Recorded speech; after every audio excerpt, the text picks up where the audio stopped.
आज मेरा मेरा बिलीव है कि जब ये वर्ड आप सुनेंगे आपको मालूम होगा कि परमेश्वर किस तरह आपकी लाइफ में काम करता है। आमीन। अपने पड़ोसी को बोलो, वो उस तरह काम नहीं करता जिस तरह से तू चाहता है, वो उस तरह से काम करता है जिस तरह से वो चाहता है। आमीन। कोई भी ऐसा नहीं है यहां पे जिसके जीवन में परमेश्वर का प्लान नहीं, एक भी नहीं। चाहे हम लाखों की गिनती में हों, हमें लगता है हम तो लाखों हैं, क्या परमेश्वर हमें जानते हैं? आपसे लाख गुना तारे हैं आसमान में, और एक एक तारा पृथ्वी से लाख गुना बड़ा है। वो इतना बड़ा परमेश्वर है, उसको उसकी निगाह से देखना है। जब ये मिनिस्ट्री स्टार्ट हुई 2008 में, 2007 में जब मैं खामरा में था, तो मैं आपको ये बात बता चुका हूं कि ऐसे दो घर थे जो पवित्र आत्मा ने मुझे खुद जाने के लिए बोला था। मेरे को एड्रेस नहीं मालूम था, जानता नहीं था, पहचानता नहीं था, एरिया नहीं मालूम था, बिल्कुल नया था इस एरिया में, क्योंकि मैं मॉडल टाउन का रहने वाला था, जलंधर। जब मैं यहाँ आया तो होली स्पिरिट ने मुझे बोला, इस साइड इस गांव को जा। उस गांव को मैं गया। अब आगे जा, आगे गया, अब इस गली मुड़, अब जाके पूछ यहाँ क्रिश्चियन कौन है। कहते यहाँ एक ही क्रिश्चियन घर है, ये। उस घर में मैं गया। मेरे को डर नहीं होता था ऐसे कि जय मसीह की, जय मसीह की, किदा आए जी, मैं इदा आया जी, तुसी किदा जी, मैं इदा जी। आप जानते हैं उस घर की टेस्टिमनी क्या है? उस औरत को पथरी हो गई थी और किसी ने बताया आप चर्च जाओ, प्रार्थना करवाओ, आपकी हीलिंग हो जाएगी, आप चर्च में जाया करो। उसने चर्च में जाना शुरू किया, हस्बैंड ने जाना शुरू कर दिया, घर वालों ने फिर जाना शुरू कर दिया, लेकिन उसकी पथरी नहीं गई। और जब मैं उसके घर गया, उसने मुझे बताया कि अभी मेरा पथरी का ऑपरेशन हुआ है प्रभु में आने के 20 साल बाद या 25 साल बाद। जिस कारण मैं परमेश्वर में आई थी, मुझे उसका ऑपरेट करना पड़ रहा है। मैं जानता हूं बड़ी अजीब टेस्टिमनी होगी आपके लिए। और देखो, परमेश्वर जो वफादारों के साथ वफादार है और सीधों के साथ सीधा है, वो मुझे बता रहा है उस घर के बारे में जो घर मैं जानता नहीं हूं, मैंने कभी देखा नहीं, कभी सुना नहीं, उस गांव में मुझे कोई नहीं जानता, और उस घर में मैं जा रहा हूं और वो बता रही है कि अब मेरी बेटी भी प्रॉब्लम में है, इसके भी बेबी नहीं हो रहा, इसका भी वही चल रहा है जो मेरी लाइफ में चल रहा था। परमेश्वर ने मुझे कहा इन पे प्रार्थना करनी शुरू कर। प्रेयर हुई, बेबी बॉय अगले साल, उसका घराना, उसका बाप और उसको खुद, उसके बाद हीलिंग परमेश्वर ने दी। उसको और भी दिक्कतें थी।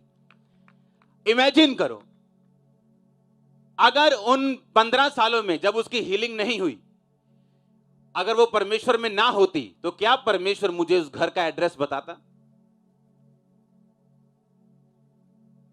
अब हाल ये था कि उस बीमारी के कारण परमेश्वर में तो आ गए, अब एक बीमारी तो अड़ गई है, लेकिन उसकी लाइफ में अदर थाउजेंड्स ब्लेसिंग आ चुकी हैं, हजारों।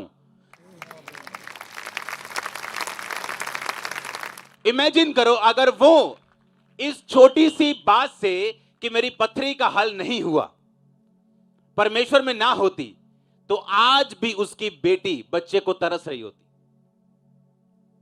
आज भी उसका हस्बैंड हीलिंग को तरस रहा होता, आज भी वो दूसरी हीलिंग्स के लिए तरस रही होती।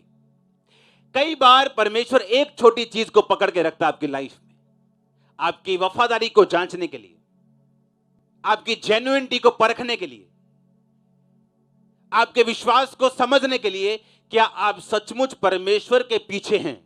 क्योंकि कुछ संतानें होती हैं जिनको बाप से कम बाप की प्रॉपर्टी से ज्यादा प्यार होता है। वो बाप की प्रॉपर्टी तो चाहते हैं लेकिन बाप को नहीं चाहते।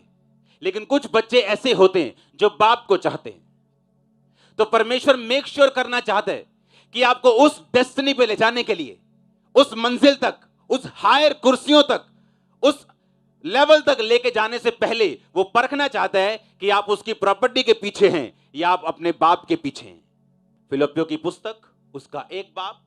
हे भाइयों, मैं चाहता हूं कि तुम जान लो कि मुझ पर जो बीता है उससे सुसमाचार की बढ़ती हुई है।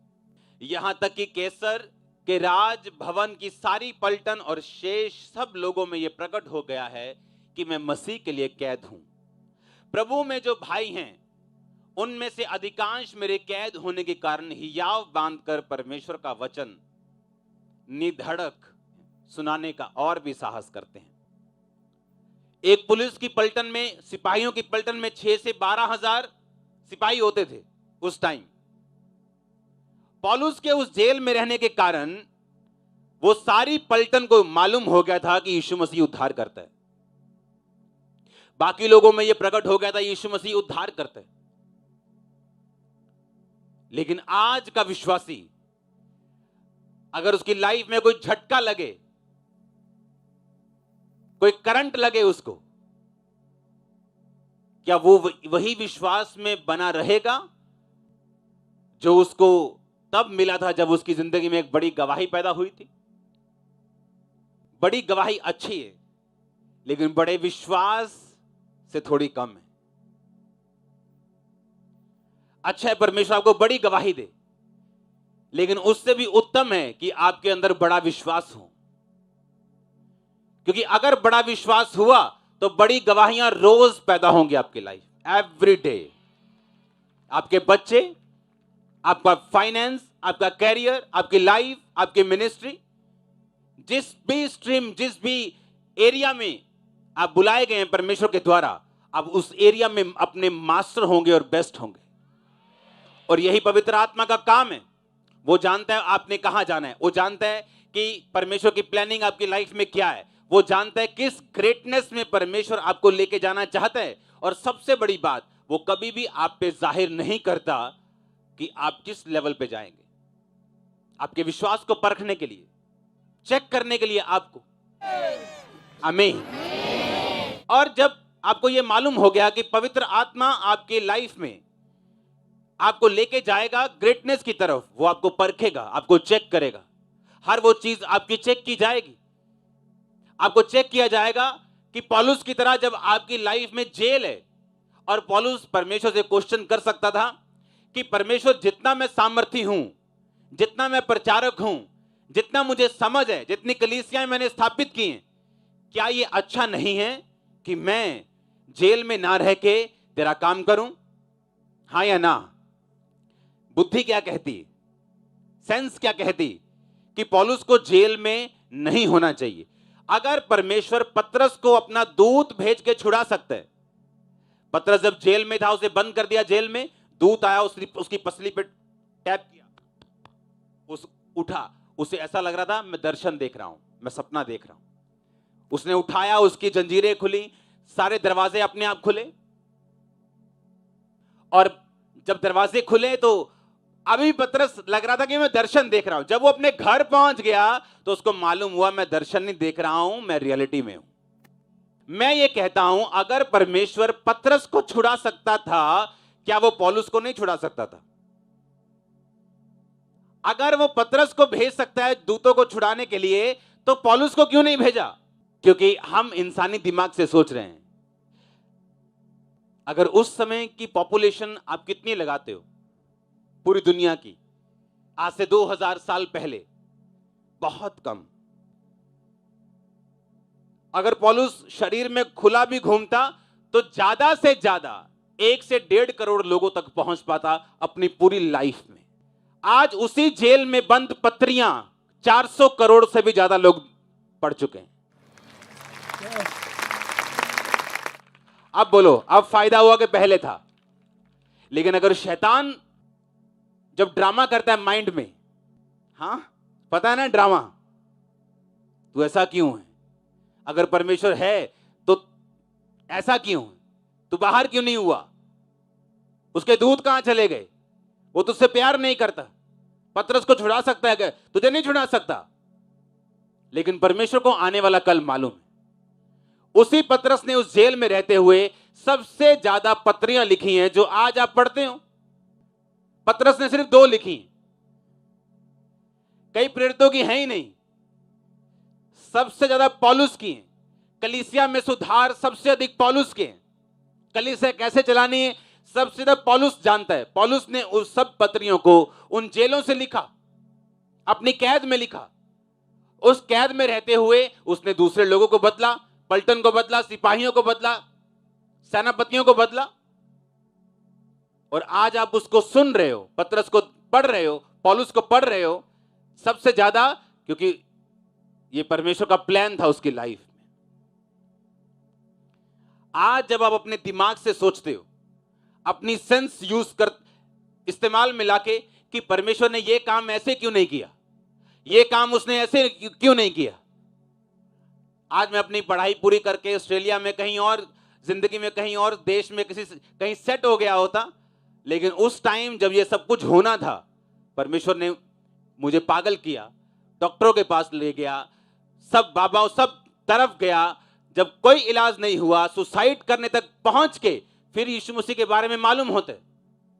और जब मालूम होता है तो फिर भी हीलिंग नहीं होती, लोगों की हो रही है, इसकी हो रही है, इसकी हो रही है, इसकी हो रही है। कितने साल, 1 साल, 2 साल, 3 साल, 4 साल, 5 साल, 10 साल, पता नहीं अब होगी कि नहीं होगी, लेकिन आज मैं हील हूं, डिलीवर्ड हूं, लेकिन अपने टाइमिंग से। हालेलुया। उस टाइमिंग से जो स्वर्ग में निर्धारित की गई थी। अगर वो टाइमिंग से मैं ना चलता तो आज आप यहां ना बैठे होते, आज आप ये टेस्टिमनीज ना सुन रहे होते। वो सब कुछ डिजाइन किया गया था हेवन के द्वारा। आमीन। लेकिन बाइबल कहती है शारीरिक व्यक्ति वो शरीर की आंखों से सोचता है और आत्मिक व्यक्ति आत्मिक चीजों के ऊपर मन लगाता है। जिस दिन ये सारे ड्रामे खत्म हो जाएंगे दिमाग में कि हीलिंग होगी कि नहीं होगी, डिलीवरेंस होगी कि नहीं होगी, बरकत आएगी कि नहीं, जिस दिन ये ड्रामे खत्म हो जाएंगे और आप परमेश्वर को उस तरह से प्यार करेंगे जिस तरह आप अपने बाप को करते हैं। आप ये नहीं सोचते आज अगर बाप ने मुझे साइकिल नहीं दिया तो मैं पड़ोसी को अपना बाप बना लूंगा। आप उसी के पास ही रहते हैं, हाँ या ना? और जब ये माइंडसेट हो जाता है कि यीशु मसीह मेरा बाप है, मैं जानता हूं वो एकमात्र परमेश्वर है, ये गवाहियां साबित करती है, ये प्रेजेंस साबित करती है, वर्ड साबित करता है कि वो एकमात्र परमेश्वर है। जब आपको इस बात की समझ आ जाती है और आप इन ड्रामों से आजाद हो जाते हो, आपकी वो लाइफ शुरू होती है जो आपने सपने में भी नहीं सोची होगी। फिर आपको समझ आता है कि अब बात सेटिंग की है। जब ये आपकी सेट हो गई, ये माइंड सेट हो गया, बाइबल कहती कि जब दूत ने कहा अब्राहम अगली ऋतु में जब मैं आऊंगा तो तू, तेरी वाइफ तो है वो बेबी के साथ ब्लेस्ड होगी। उसने क्या कहा? उसने कहा क्या अब मेरे संतान होगी? क्या इस 99 साल के मरे हुए शरीर के क्या बच्चा पैदा होगा? क्या 90 साल की सारा जिसका गर्भ सूख चुका है, मर चुका है, क्या वो बच्चा जनेगी? इसका मतलब अब्राहम को ये शक रूपी विश्वास या विश्वास रूपी शक हो चुका था कि अब उसके बेबी तो नहीं होगा। तो वो प्लानिंग कहां गई परमेश्वर की, जिसके लिए परमेश्वर ने उसे अपने पास बुलाया कि मैं तुझे जातियों का मूल कर दूंगा, तेरे वंश में राजा पैदा होंगे। वंश होगा तो पैदा होंगे राजा, बच्चा तो हुआ ही नहीं। और परमेश्वर में आए हुए कितने साल हो चुके हैं? 24 साल। 75 साल का अपना देश छोड़ा था। अब तो वो लोग भी बातें करते हैं कि अब्राहम बड़ी बातें करके गया था कि परमेश्वर यहोवा ने मुझे आवाज लगाई है कि अपना देश छोड़ दे, मैं तुझे ये दूंगा वो दूंगा। तेरे को गलती लग गई है, तू पागल इंसान है, तेरे को साइकोलॉजिकली प्रॉब्लम्स हो गई हैं। कोई अब तेरा ही दिमाग तुझसे बातें करता है। परमेश्वर ने कुछ नहीं कहा तुझसे, अब तू बूढ़ा हो गया। पर बाइबल कहती तब भी, इसका मतलब कि परमेश्वर ने जब उससे कहा कि मैं तुझे दूंगा, इसका मतलब वो परमेश्वर में फेथफुल था, तो परमेश्वर ने उससे कहा था। बना हुआ था तो परमेश्वर ने कहा। अगर बना हुआ ना होता तो परमेश्वर बात ना करता, क्योंकि परमेश्वर इमोशनल नहीं जो कहे हाय अब्राहम, हाय बैको चला मेरा अब्राहम और फड़ो इनू जाके दसो चिंता ना कर दूं। परमेश्वर ऐसा नहीं। आप मुंह फेर लेंगे, वो मुंह फेर लेगा। आप स्वर्ग नहीं जाएंगे तो स्वर्ग में कोई भूचाल नहीं आने वाला, कोई और चला जाएगा। इसलिए यीशु मसीह ने कहा बाय फेथ, विश्वास के जरिए ही तुम सब कुछ ले सकते हो। उसने ये नहीं कहा रोने के जरिए या मुझे इमोशनल ब्लैकमेल करोगे तो इसके जरिए तुम सब कुछ। उसने कहा बाय फेथ, बाय फेथ, विश्वास से तुम मुझसे ले सकते हो। विश्वास करने वाले के लिए सब कुछ संभव है। और बाइबल कहती है अब्राहम विश्वास में दृढ़ रहकर, ये ना देखते हुए कि उसका शरीर मर चुका है, उसकी पत्नी का शरीर मर चुका है, लेकिन उसने विश्वास में दृढ़ होकर परमेश्वर की महिमा की। क्या यह लिखा है कि उसने 24 साल के बाद शक में आके परमेश्वर को गालियां निकाली, मेने दिए, ताने दिए कि मैं तुझ में आ गया, अब क्या हुआ, मेरा क्या बना, मुझे क्या फायदा हुआ, लोग बातें करते हैं मेरे विषय में, लोग मुझे पागल कहते हैं, तुझे मेरा सोचना चाहिए था। बाइबल कहता है उसने विश्वास में दृढ़ होकर परमेश्वर की महिमा की। आपकी गवाही लेट है, आपको एक ही वर्ड कहना चाहिए, वो जानता है, उसने आपकी प्रेयर सुनी, वो आपकी रिक्वेस्ट जानता है, आपकी टाइमिंग, आपका दुख दर्द, इमोशनल डिस्टर्बेंस सब जानते हैं। पर अगर आप थैंक यू जीसस बोलेंगे, आपकी गवाही तैयार होगी। आप बैठे हैं क्योंकि डिस्टर्बेंस जो मेरी लाइफ में थी, मैं उसकी पीएचडी है मेरे पास। एवरी डे घर वाले डिस्टर्ब, घर लड़ाई, बाहर लड़ाई, दोस्त खत्म, शरीर डाउन जा रहा है, बीमारियां, दुष्ट आत्माएं, अटैक, डिप्रेशन, मेंटल प्रॉब्लम्स।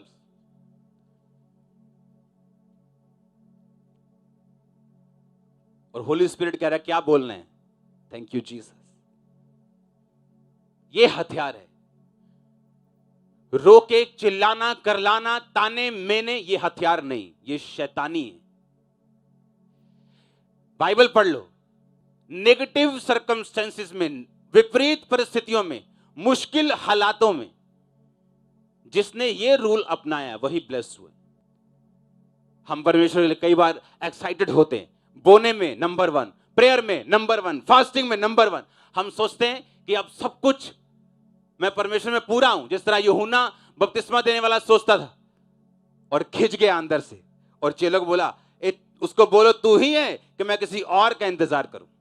अभी तेरे को मालूम तो है वही है, तुझको तो यहोवा ने कहा था जिस पर तू पवित्र आत्मा को उतरता और ठहरता देखे वही पवित्र आत्मा से बपतिस्मा देने वाला। तो कबूतर के ना ही उस पर पवित्र आत्मा यीशु मसीह पे उतरा था, हाँ या ना? उसको मालूम था कि यह मसीह है, पर बोला क्यों? गुस्से से, खिंच के, शरीर से। और परमेश्वर ने कहा जाओ उसको बोलो, अंधे देखते, लंगड़े चलते, कोढ़ी शुद्ध होते हैं, और धन्य है वो जो मेरे नाम के कारण ठोकर। यीशु मसीह ने कहा मैं हूं तो वही, पर काश तू ठोकर ना खाता और ये बोलता कि परमेश्वर तेरा थैंक्स कि तूने मुझे मौका दिया, मैंने तुझे बपतिस्मा दिया, अब अगर मेरी जिंदगी है तो ठीक है, अगर नहीं है तो भी ठीक है, तो वो छूट जाता। पर उसने क्या कहा? ताना दिया परमेश्वर को, और उसका गला क्या हुआ? कट गया। वो किसी का पक्षपात नहीं करता। उसने यूहन्ना बपतिस्मा देने वाला का इमोशनल ड्रामा स्वीकार नहीं किया। तो सोच लो हम किस जगह पे हैं, जिसको परमेश्वर ये कहता कि उससे बड़ा भविष्यद्वक्ता दुनिया में नहीं हुआ, उसका इमोशनल ड्रामा परमेश्वर ने इस्तेमाल नहीं किया। तो सोच लो क्या होगा। हालेलुया,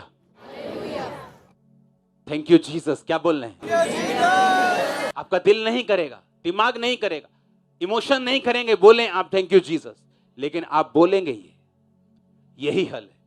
और ये होली स्पिरिट का हल है, क्योंकि वो वैसा नहीं देखता जैसा हम देखते हैं। आप देखते हैं जैसा इंसान शारीरिक रूप में सोचता है, शारीरिक तरीके से सोच के उसका हल निकालता है, या परमेश्वर को सोचता है कि काश तू ऐसा करता। पवित्र आत्मा अपनी रीति के साथ काम करता है, उसको आने वाला समय मालूम है, वो मालूम है उसको कि आगे क्या रखा है आपके लिए और किस तरह से आपको लेके जाना है। उसको मालूम था यूसुफ को किस तरह लेके जाना है। एक लाडला बच्चा, अपने घर का सबसे प्यारा बच्चा, प्रधानमंत्री की इतनी बड़ी कुर्सी को ग्रहण नहीं कर सकता, इसलिए परमेश्वर ने उसे गड्ढे में डाला, भाइयों से रिजेक्ट किया, मौत का डर उसको था, नौकरी की, वहां जेल में रहा, सब कुछ उसने देखा। जब वो बाहर आया तो इतना स्ट्रांग था, अकेला रह के इतना कुछ देख चुका था कि अब उस कुर्सी पे बैठने के काबिल था। आप नहीं अपने हिसाब से चल सकते। वो ये नहीं कह सकता कि मैं अपने माता पिता के पास लाडला बच्चा बना रहूं और जब 30 साल का हूं एकदम से कुछ हो जाए और मुझे प्रधानमंत्री की कुर्सी मिल जाए। उसके लिए परमेश्वर ने उससे प्राइस लिया, एक मूल्य उससे लिया और परमेश्वर ने वो कुर्सी उसको दी, जो वायदा उससे किया था वो पूरा किया। परमेश्वर ने अब्राहम को कहा था मेरी उपस्थिति में चलता जा और सिद्ध होता जा। इसका मतलब क्या है? कहता सेट कर अपनी, ट्यूनिंग कर अपनी। हालेलुया। प्रॉब्लम कहां है? बस सेटिंग में। एक बार हो गई तो मशीन धड़ाधड़ काम करेगी। फिर आप मेरी बात समझ रहे कि नहीं? बस वो सेट करने में टाइम लगता है, उस पवित्रताई को सेट करने में टाइम, उस प्रेयर के टाइम को, फास्टिंग को, उस सारे पवित्र आत्मा के तरीकों को अपनाने में टाइम लगता है। रिजल्ट में टाइम नहीं लगता अगर आप इन तरीकों को अपना ले तो। और ये तरीके शरीर एक्सेप्ट नहीं करना चाहता, ये तरीके शरीर ग्रहण नहीं करना चाहता, ये फाइट करता है, लड़ता है आपसे, क्योंकि इसे मालूम है आप परमानेंटली आजाद हो जाएंगे शैतान के चंगुल से। शैतान को मालूम है अगर एक बार सेटिंग हो गई तो मैं गया।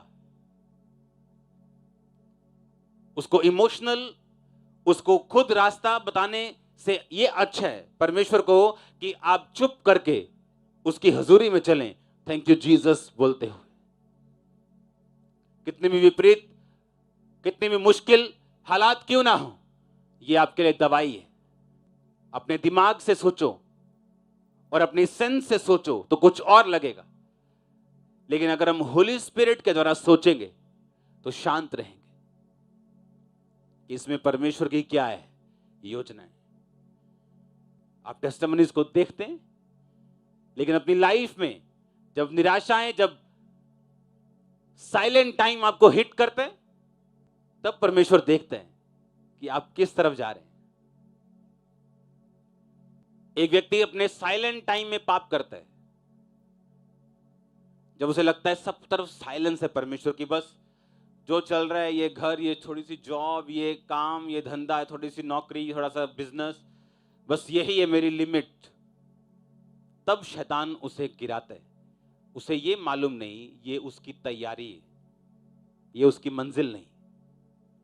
और जब तैयारी में वो मार खा जाता है, वो क्लासेस के बाद क्लासेस फेल होता जाता है। जिस तरह एक बच्चा अगर 9वीं में फेल होता जाए, हर साल होता जाए, और 20 साल बाद उसका पढ़ाई पर से विश्वास उठ जाए, तो गलती उस बच्चे की है, पढ़ाई की नहीं। क्योंकि ऐसे भी हैं जिन्होंने 9वीं पास करके 10वीं में गए और डॉक्टर बने और इंजीनियर बने। आमीन। पर हम अपनी मिस्टेक से, अपनी गलती से फेल होते जा रहे हैं और उसके बाद हम कह रहे हैं परमेश्वर ने कुछ किया नहीं। और एक व्यक्ति जिसको सेटिंग हो चुकी, जो समझ चुका है कि ये उसकी लाइफ है, जो आम यूथ करता है वो उसकी लाइफ नहीं, जो आम लोग करते हैं ये उसकी लाइफ नहीं, मेरी लाइफ अलग है। अगर मैं कुछ ऐसा करना चाहता हूं जो परमेश्वर ने मुझे करने के लिए बुलाया। सबसे बड़ा धोखा शैतान देता है, क्योंकि परमेश्वर जब भी किसी व्यक्ति को चुनता है ब्लेस्ड होने के लिए, वो हमेशा फेल, इग्नोर्ड, सिंपल, छोटा, तुच्छ होता है हमेशा। जब भी परमेश्वर किसी को ब्लेस करने की ठानता है। दाऊद का घराना आम घराना था। जब शमूएल उसके घर में मसा करने के लिए गया तो उनकी टांगे कांप रही थी। पता है क्यों? जब भी कोई नबी किसी के घर में जाता था, या तो सीधी मौत थी, दुख थे, दर्द थे, या सीधा फिर हाई लेवल काम। उन्हें डर था कि शमूएल हमारे घर में क्यों आया, और लोगों को डर था कि शमूएल हमारे एरिया में क्या करने के लिए आया है। और लोग पूछते थे क्या तू मित्र भाव से आया है, क्या तू दोस्ती के भाव से आया है, क्या कोई कड़क मैसेज कोई लेके आया है नेगेटिव। और उसने कहा नहीं, मैं मित्र भाव से आया हूं। और दाऊद चुना गया, उसके भाई रिजेक्ट हुए। सबसे बड़ी बात, उसके भाइयों को पता तक नहीं था कि वो परमेश्वर के रडार के नीचे थे। कितने समझ रहे हैं? जब शमूएल ने पहला लड़का बुलाया, आ जा भी अमीनादाब, सब आ जाओ भी। अच्छा, पहला, दूसरा, तीसरा, परमेश्वर बोलता गया मैंने रिजेक्ट कर चुका हूं, मैंने निग्लेक्ट कर चुका हूं, रिजेक्ट है ये, दूर हो जाए ये, और आए दूसरा, तीसरा, चौथा। कैसे रिजेक्ट कर सकते हो आप किसी को, कैसे फेल कर सकते हो जब तक आपने उसका टेस्ट ना लिया हो? कर सकते हो फेल? बिना टेस्ट के किसी को फेल कर सकते हो? यानी परमेश्वर उनके टेस्ट ले रहा था और उनको मालूम तक नहीं था। कोई लड़कियों में बिजी था, कोई सिपाही की नौकरी है तो रिश्वत में बिजी था, कोई ऐश परस्ती में बिजी था, मालूम तक नहीं था कि मैं परमेश्वर के रडार के नीचे हूं। जिस राजे की मैं नौकरी कर रहा हूं, मैं उस राजे की कुर्सी पर मैं रडार के नीचे हूं, उसके लिए मैं चुना गया हूं, मालूम नहीं था। आज सेम हाल विश्वासियों का है, मालूम ही नहीं कितने बड़े काम के लिए खुदा ने चुना है, किसी को मालूम नहीं।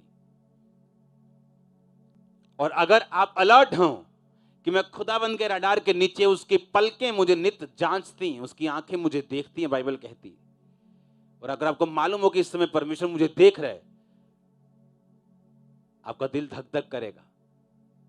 आपको मालूम है परमेश्वर आपको देख रहा है, कोई आपको देख रहा है चाहे नहीं देख रहा। अगर उसने आपको अपने माइंड में फेल कर दिया, जो लाख आपके पास यूनिवर्सिटी के सर्टिफिकेट हो, फेलियर आपका पीछा नहीं छोड़ेगा। लाख आप सुंदर हो, स्मार्ट हो, आपका पति आपसे प्यार नहीं करेगा। लाख आप इंटेलिजेंट हो, आपसे कम इंटेलिजेंट कामयाब होंगे और आप बैठे होंगे आराम से ये देखते हुए कि यार इसमें क्या है जो मुझ में नहीं, 10 गुना ज्यादा है। परमेश्वर के साथ मेल मिलाप करना, पवित्र आत्मा को दिल में बसाना, पवित्र आत्मा के जरिए चलना, वो आपकी मदद करेगा। आपको कामयाब छोटा शब्द है, आप खुद एक कामयाबी होंगे। लोग सिर्फ आपके साथ मिलकर कामयाब होना शुरू होंगे, आप ऐसा होंगे आने वाले टाइम। उसने कहा अगर तू प्यासा है तो मैं तुझे जीवन जल की नदियां बना दूंगा, तेरे अंदर से सोते बहेंगे। उसने कहा ऐसा होगा कि लोग आपके साथ 10 मिनट मिलेंगे और लाइफ उनकी चेंज होगी। वो क्यों? वो पवित्र आत्मा का सोता, आपकी इंटेलिजेंस नहीं, आपकी एक्सीलेंस नहीं, वो पवित्र आत्मा का सोता जो आपने पिया अब आपके अंदर से बह रहा है। और ये पॉसिबल है अगर आपका बेस्ट फ्रेंड यीशु मसीह हो, आपका बॉयफ्रेंड वो हो, आपकी गर्लफ्रेंड वो हो, आपका मदर, आपका फादर, आपका सब कुछ अगर वो हो। ये बेस्ट है, बेस्ट लाइफ जीनी आपके लिए डेली का काम हो जाएगा। आप रोज उस लाइफ को जिएंगे यीशु मसीह के नाम। आपको मालूम होगा आप सक्सेस हैं, आपको मालूम होगा कि आप सक्सेसफुल नहीं, आप खुद एक सक्सेस हैं। आप कामयाब नहीं, आप खुद एक कामयाबी हैं।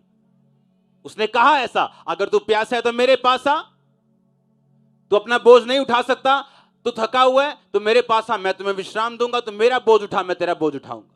उसका बोझ क्या है? सुसमाचार सुनाना। उसका बोझ क्या है? लोगों को परमेश्वर के बारे में बताना। और आपका बोझ क्या है? वो फेलियर, वो स्ट्रेस, वो नाकामयाबी, वो बीमारियां। उसने कहा मैं उठाऊंगा उसे। तैयार हैं आप होली स्पिरिट की तरह चलने के लिए? वो सब पॉसिबल है जो दुनिया सोचती है पर होता नहीं, वो आप कर पाएंगे। आपको देखते ही उसको सिर दर्द हो जाएगा, क्योंकि जो वो कहलवाना चाहता है हमारे मुंह से, वो हम जानते हैं क्या है। और एक बंदा जीतना है, या आप या शैतान। अगर हम अपना अंगीकार नहीं छोड़ेंगे, शैतान को अपनी ग्राउंड छोड़ के जाना पड़ेगा। अपने हाथों को उठाओ। Thank you Jesus. अपनी लाइफ, अपनी जिंदगी में जो भी घटनाएं हुई, उन सब घटनाओं को याद करो। सब गवाहियां, सब चैलेंजेस, सब चुनौतियां याद रखो। अगर फेलियर ना आता तो आज हम चर्च में ना होते। अगर वो दुख ना आते तो मैं कभी भी परमेश्वर को ना जान पाता। Thank you Jesus. हर एक बात के लिए थैंक यू जीसस। धन्यवाद यीशु बोलो।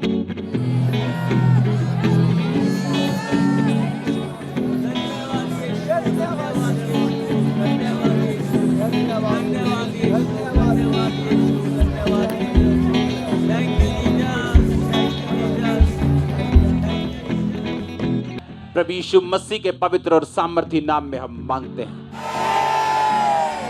हालेलुया। क्या बोलेंगे घर जाके?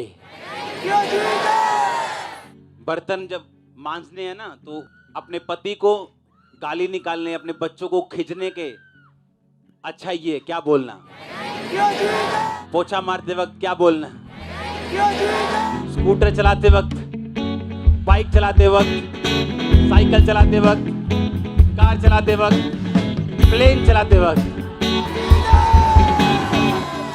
ये शैतान नहीं चाहता। Thank you Jesus.